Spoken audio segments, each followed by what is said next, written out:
2 సంవత్సరాల బట్టి అలా మేపుతూ ఉన్నామండి. జొన్న పొట్టు మొత్తం అయ్యి ఇయ్యి అంటే 6 రకాల దాకా పెడుతున్నామండి. పెట్టి పొలం లీజ్ తీసుకుండి పొలం అంతా మేపించుతున్నాం. మళ్ళీనేమో 6 ఫ్యాన్లు ఉంటాయండి. నైటేమో షెడ్యూల్లో తోలేస్తామండి. షెడ్యూల్లో తోలేసి మెస ఇవన్నీ వేసామండి.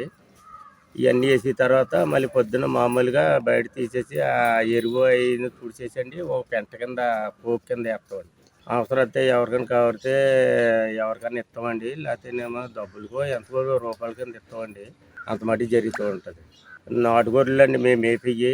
బయటేమో తూర్పు గొర్రెలు ఉంటాయి, నాటుగొర్రెలు ఉంటాయి. మేము మేపి మాత్రం మా ఫారంలో మాత్రం నాటుగొర్రెలు 36 కేజీలు కానీ 25 కేజీలు కానీ ఇటువంటివి అంటే మేపు ఫలించి దాకా మేపి అమ్ముతామండి. మేము ఒక 25 కేజీలు కానీ ఒక 26 కేజీలు కానీ 14 కేజీలు కూడా సరిగా అమ్మదలుచుకోమండి. అటువంటి దాకా మేపుతాండి చిన్న పిల్లలు తోలుకొచ్చి. అదండి సుమారుగా ఈ చిన్నపిల్లల దగ్గర నుంచి ఎన్ని నెలల వరకు పోషిస్తుంది మీకు? ఒక ఎన్ని నెలలు ఏమన్నారండి మొత్తానికి ఒక 14 కేజీలు 6 కేజీలు 26 కేజీలు 36 కేజీలు 30 ఇటువంటిగా వస్తాయండి. అప్పుడు దాకా మేపి పెంచి చిన్న పిల్లప్పుడు తీసుకొస్తామండి. పిల్లప్పుడు తీసుకొచ్చి పెంచి పెద్ద చేసి అంత మట్టుకు వచ్చి దాకా మేపి ఇలా చేస్తామండి మేము. ఇప్పుడు మన దగ్గర ఎన్ని గొర్రెలు ఉన్నాయండి? ఉంటాయండి 120 కానీ 130 కానీ అలా ఉంటాయండి. ఒక 100 గొర్రెలు పెంచాలంటే ఏమాత్రం మనకి స్థలం కావాలండి? ఏమాత్రం దాంట్లో షెడ్ ఉండాలి? గొర్రెలు తలాలు పెట్టి చూడాలంటేనే ఉండాలండి. ఒక 4 ఎకరాలు కానీ 5 ఎకరాలు కానీ ఇటువంటివి ఉంటాయండి. వాటికి మేపుకి సరిపోతాయండి. బొత్తుగా ఎకరం 2 ఎకరాలు అంటే చాలదండి. అటువంటిగానే మేపేదల్లా ఎక్కడైతేనే ఒక 5 ఎకరాలు అలా మేపుతున్నామండి. నీళ్ళు తోడి మళ్ళీ ఆ గడ్డి పెంచి చేసి ఈ వరంగా మేపుతున్నామండి. ఇక్కడికి వచ్చి రోడ్డు మీద బోర్డు పెట్టుకోండి. ఆ బోర్డు మీద చూసి కోళ్ళు పారబెట్టాం, గొర్రెలు పారబెట్టామండి. ఆ బోర్డు చూసి లోపలికి వచ్చి మాట్లాడుకుండి అలా అవసరం అయితే కావాలంటే కొనుక్కుంటారండి కేజీ లెక్కన మాకు. ఆ వరంగానే మేపుతామండి. ఆ కేజీ 400 చొప్పున అమ్ముతామండి. సార్ మనం ఇప్పుడు ఏమైనా డాక్టర్లు పశు వెటర్నరీ డాక్టర్ల సలహాలు ఏమైనా తీసుకుంటాము? వారి మన దగ్గరికి వచ్చి ఏమైనా ఇంజక్షన్ ఇటువంటివి చేస్తుంటారు? డాక్టర్లు వస్తున్నారండి. వచ్చి చూసుకుని మా పంచాయతీలో డాక్టర్లు ఉన్నారు కదండి. వచ్చి చూసుకుండి చేసుకుండి చేస్తున్నారండి.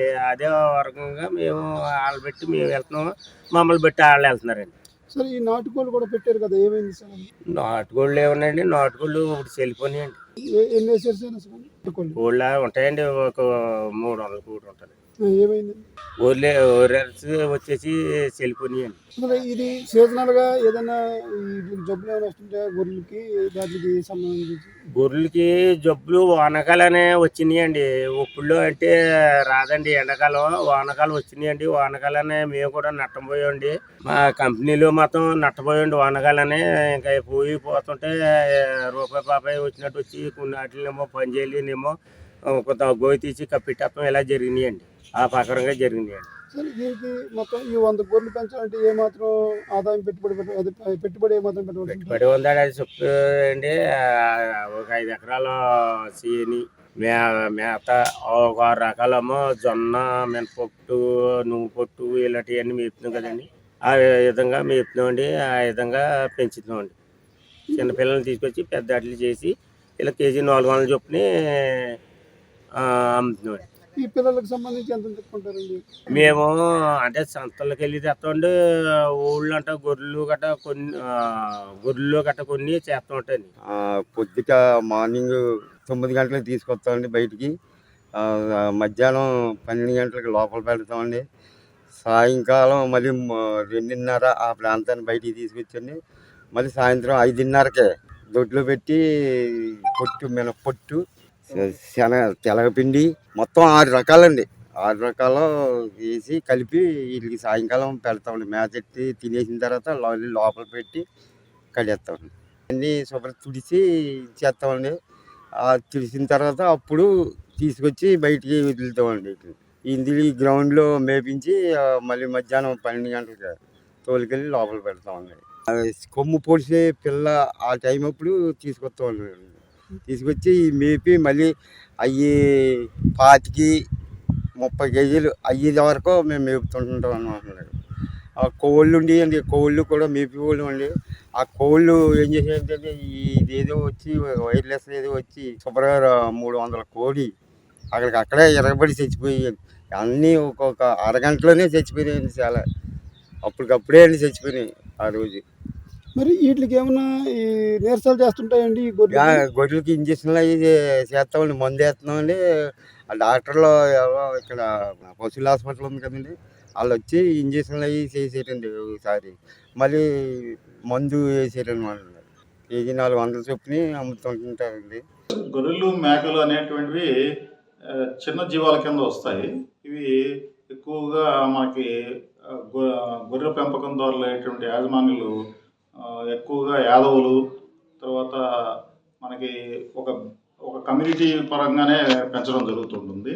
తర్వాత కొన్ని ఫామ్స్ పెంచడము, అలాగే మాంసం ఉత్పత్తి కోసము, ఉన్ని ఉత్పత్తి కోసము గొర్రెల్ని మేకలను పెంచడం జరుగుతుంటుంది. యాక్చువల్గా ఇక్కడ ఉన్నటువంటివి అయితే స్పెసిఫిక్గా ఒక బ్రీడ్ అంటూ లేదు. అంటే మామూలుగా అయితే పశువులు ఎలాగైతే ముర్రా అని కానీ, జెర్సీ అని కానీ ఇలా ఉంటాయో అలాంటివి ఇక్కడ నేటివిటీకి బ్రీడ్గా ఒకటంటూ ప్రత్యేకంగా ఇక్కడ లేవు. అదే మీకు నెల్లూరు వైపు వెళ్తే నెల్లూరు బ్రౌన్ అని, నెల్లూరు జాతి అని, ఇలాంటివి మనకి గుంటూరు దగ్గర బ్రౌన్ అని, ఇలాంటివి ఒక పర్టికులర్గా బ్రీడ్స్ ఉంటాయి. కానీ ఇక్కడైతే అన్నీ కలిపి మిక్స్డ్గానే పెంచుకుంటూ ఉంటారు. తర్వాత ఇక్కడ ఏంటంటే ఎక్కువగా యాజమాన్యులు గొర్రెలని మేకలను పెంచే విధానం ఏంటంటే ఎక్కువగా దూరం తీసుకుని వెళ్ళి పచ్చిక బయలులో అలా కొండల్లో కోనల్లో అలాగా వాటిని పెంచుతూ ఉంటారు. అంతేగాని వాటికి సరైనటువంటి దానా కానీ, పచ్చగడ్డి కానీ, ఎండుగడ్డి కానీ వేయడం జరగదు. కానీ ఇప్పుడు మనం యాక్చువల్గా ఏదైతే గొర్రెలు మేకలు ఉన్నాయనుకుంటే వాటిలో ఎక్కువగా వచ్చేటువంటి బ్యాక్టీరియల్ కానీ, వైరల్ కానీ, అలాగా చర్మ వ్యాధులు కానీ ఎక్కువగా రావడం జరుగుతుంటుంది. ఇవి ఎక్కువగా మనకి జనవరి, ఫిబ్రవరి మాసాల్లో అయితే వైరల్ వ్యాధులు ఎక్కువ రావడానికి అవకాశం ఉంది. ఎలాగైతే ఈ బొబ్బర్లు, అంటే గొర్రెలకు వచ్చేటువంటి బొబ్బరు వ్యాధి, అలాగే మసూచి, ఇలాంటివి రావడం జరుగుతుంటుంది. వీటికి మేము మామూలుగా ఎండాకాలం ముందుగానే ప్రతి 6 నెలలకు ఒకసారి జీవాలకి మనం టీకాలు వేయడం జరుగుతుంది. అలాగే పీపీఆర్ అని, ఇలాగ మసూచి అని, వీటన్నిటికి కూడా మేకల్లో కానీ గొర్రెల్లో కానీ మేము టీకాలు వేయడం జరుగుతుంది. అలాగే కొన్ని బ్యాక్టీరియల్ వ్యాధులు ఉన్నాయి. చిటుకు వ్యాధి అంటారు, ఎక్కువ గొర్రెల్లో వస్తుంటుంది. ఈ తర్వాత గొంతు వ్యాధి కూడా మేకల్లో రావడానికి అవకాశం ఉంది. వీటికి కూడా మేము ప్రతి 6 నెలలకు ఒకసారి వాటికి టీకాలు వేయడం జరుగుతుంటుంది. అలాగే చర్మ వ్యాధులకి మనం ఎక్కువగా ఒక నెలకు ఒకసారి మనము ఈ బుల్టాక్స్ అనేటువంటి ద్రవంలో వాటిని గొర్రెలన్నింటినీ కూడా స్నానం చేసినట్టయితే వాటికి చర్మ వ్యాధులను రక్షించడం జరుగుతుంది. అలాగే మనకి చలికాలం వచ్చినప్పుడు దడులు బాగా వర్షాలు కానీ, తుఫాన్లు కానీ వచ్చినప్పుడు వీటికి చర్మ వ్యాధులు రాకుండా, ప్లస్ ఈ వ్యాధులు రాకుండా ప్రబలకుండా, ఒకదాని నుంచి ఒకదానికి ప్రబలకుండా ఉండడానికి వాటికి గోనె సంచులతో దడులు కట్టుకోవడం, అలాగే రక్షణ కల్పించుకోవడం, ఇలాంటివన్నీ చేయాలి. అలాగే వ్యాక్సిన్స్తో పాటు మేము డీవార్మింగ్ కూడా వేస్తుంటాం. డీవార్మింగ్ అంటే ఏటికలు, నట్టల నివారణకి జలగల మందులు పట్టించడం జరుగుతుంటుంది.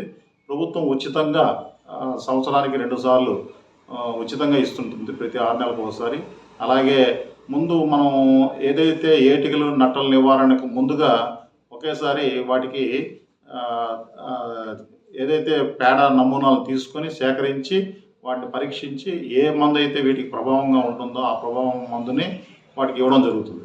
సో రైతులందరికీ కూడా అది మేము తెలియజేసి ఏ డాక్టర్ గారు ఆ పరిధిలో ఎన్ని గొర్రెలు ఉన్నాయి, మేకలు ఉన్నాయి అనేది మనం తెలియజేసుకుని వాటికి ఏటికి మందుల నివారణ కోసం మందులు ఉచితంగానే ఇవ్వడం జరుగుతుంది.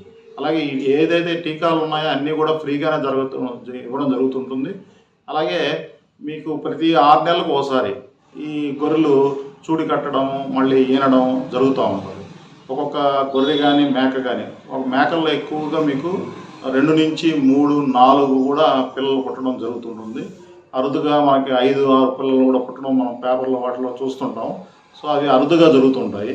అలాగే గొర్రెలు అయితే మీకు 1, 2 గొర్రెలు పిల్లలు పెట్టడం జరుగుతుంటుంది. మల్టిప్లికేషన్ అనేది అంటే పునరుత్పత్తి సామర్థ్యం అనేది ఒక 20 గొర్రెలకు ఒక పూతని పెంచుకోవాలి. సో ఆ పునరుత్పత్తి సామర్థ్యం అనేది 20కి 1 పెట్టుకుని అది సంవత్సరంన్నర నుంచి పోతుని మార్పు చేస్తుండాలి. అంటే ఒక మంద నుంచి ఇంకో మందకి, ఈ ఊర్లో ఉన్నది ఇంకొక ఒక 20-30 కిలోమీటర్ల అవతల ఒక పోతుని మార్చుకునే వ్యవస్థ జరుగుతూ ఉంటుంది. కానీ అది సరిగ్గా పాటించదు. దానివల్ల ఏంటంటే పిల్లలు సరిగ్గా పుట్టకపోవడం, చిన్న చిన్న జన్యు లోపాలతో చనిపోవడాలు ఇవన్నీ జరుగుతూ ఉంటాయి. సో దానికోసం ఏం చేయాలంటే మనం ప్రతి సంవత్సరంన్నరకి పోతుని మారుస్తుండాలి మందలో. అంటే ఒక 20 ఆడ గొర్రెలు కానీ మేకలు కానీ ఉంటే ఒక మగపోతుని మనం విధిగా పెట్టుకోవాలి. అది అలా 100 ఉన్నాయనుకోండి, ఒక 5-6 పోతులు మగపోతులని పెట్టుకోవాలి. సో వీటిని మనం సంవత్సరంన్నరకి ఆ పోతుల్ని ఇక్కడి నుంచి అక్కడికి వాటిని మార్పు చేస్తూ ఉంటే వాటిలో బాగా పునరుత్పత్తి సామర్థ్యం పెరుగుతుంది. సో వీటిని ఎక్కువ మంది రైతులు ఏం చేస్తారంటే పచ్చిక బయటికి వదిలేస్తుంటారు. సో ఈ వర్షాకాలం ముందులో, ఎండాకాలము వర్షాకాలం మధ్యలో, అంటే మే నెల జూన్ నెలలో ఈ ఎండిపోయినటువంటి పచ్చిక బయళ్ళు, తర్వాత చెరువుల దగ్గర ఉండేటువంటి బయళ్ళ దగ్గర ఈ మట్టి వాటిని తినేసి వాటికి రకరకాలైన జబ్బులు రావడానికి అవకాశం ఉంది. అలాగే ఎండాకాలంలో బాగా ఎండ తీవ్రతకి వాటికి పడిపోవడము, వెంటనే చనిపోవడం కూడా జరుగుతూ ఉంటుంది ఎండ తాకిడికి. సో వాటన్నిటికి కూడా నీడపట్టును ఉంచుకోవడం, తర్వాత పచ్చగడ్డిని ఎక్కువగా వేయడానికి అవకాశం చూసుకోవాలి. గవర్నమెంట్ కూడా వీటికి కొన్ని అవకాశాలు కల్పించింది. ఒక 5 ఎకరాలు కూడా ఒక సామూహికంగా రైతులు ముందుకు వచ్చి మేము పెంచుకుంటామంటే ఒక 5 ఎకరాల దాకా కూడా గవర్నమెంట్ వారికి ఇచ్చి పచ్చిక బయళ్ళని పెంచుకునే విధానం పట్టిస్తుంది. సో గొర్రెలను ఎక్కువగా బయటికి పంపించే కన్నా 2 విధాలుగా, అంటే ఇంట్లో దరిలో ఉంచుకొని బయటకు కూడా పంపించుకునే విధానం చేస్తే చాలా వరకు కూడా గొర్రెలు బాగా, ఎందుకంటే గొర్రెలను పెంచేది ఎక్కువగా మాంసం కోసమే పెంచుతాం.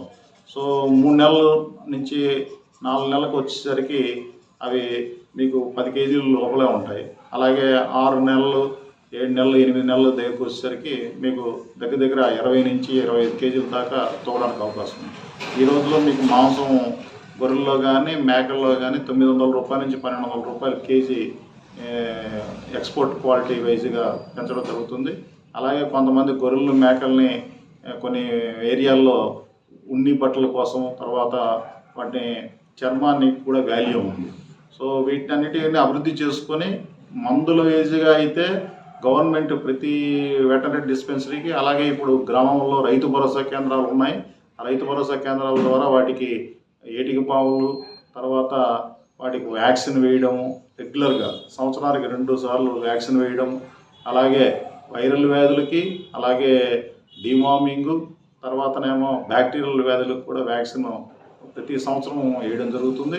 అలాగే వాటి వ్యాధి నిర్మూలన కోసం ప్రత్యేకంగా టీముల్ని మనం వ్యాధి నిర్ధారణ టీము వెళ్ళి వాటి రక్త పరీక్షలు, తర్వాత పేడ పరీక్షలు కూడా చేసి వాటికి ముందుగానే ఈ వ్యాధి ఉంది అనే ఇదిగా మేము పరీక్షలు చేసి ల్యాబొరేటరీలో పరీక్షలు చేసిన తర్వాత వాటికి ఉండేటువంటి ఏటికలు, నట్టల నివారణకు కూడా మందులు ఇవ్వడం జరుగుతుంది.